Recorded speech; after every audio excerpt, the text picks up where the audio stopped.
Social media জুড়ে উঠেছে hashtag বৈঠক মালদ্বীপের ঝড়।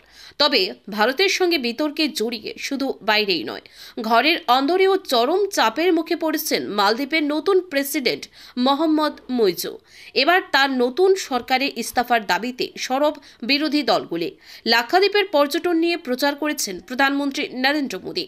তাতেই গায়ে ফোসকা পড়েছে মালদ্বীপের একের পর এক নেতা মন্ত্রীরা ভারত ও প্রধানমন্ত্রী নরেন্দ্র মোদীকে নিয়ে অমাননাকর মন্তব্য করতে শুরু করেন। চুপ থাকেনি ভারতও, তলব করা হয় মালদ্বীপের রাষ্ট্রদূতকে।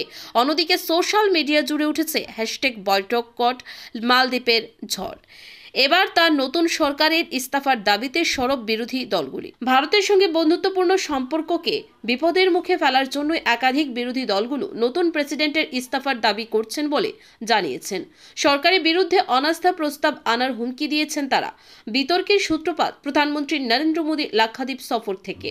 লাক্ষাদ্বীপে ঘুরতে গিয়ে যেখানে অসাধারণ সুন্দর সমুদ্র ও সৈকতের ছবি পোস্ট করে দেশের নাগরিকদের এখানে ঘুরতে আসার আহ্বান জানান তিনি।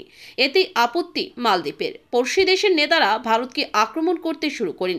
দাবি করেন মালদ্বীপের বিচ ট্যুরিজম ভারতের থেকে শতগুণ ভালো। মালদ্বীপের তিন মন্ত্রী মরিয়ম শিওনা, মারশা শরীফ ও মাহজুম মজিদ প্রধানমন্ত্রী মোদীকে পুতুল ও জোকার বলে মন্তব্য করেন। এরপরই তুমুল বিতর্ক শুরু হয়। বয়কট মালদ্বীপের ডাক উঠে। চাপের মুখে পড়েই তিন মন্ত্রীকে সাসপেন্ড করেন প্রেসিডেন্ট মোহাম্মদ মুইজু। কিন্তু এতেও বিতর্কে ইতি পড়েনি।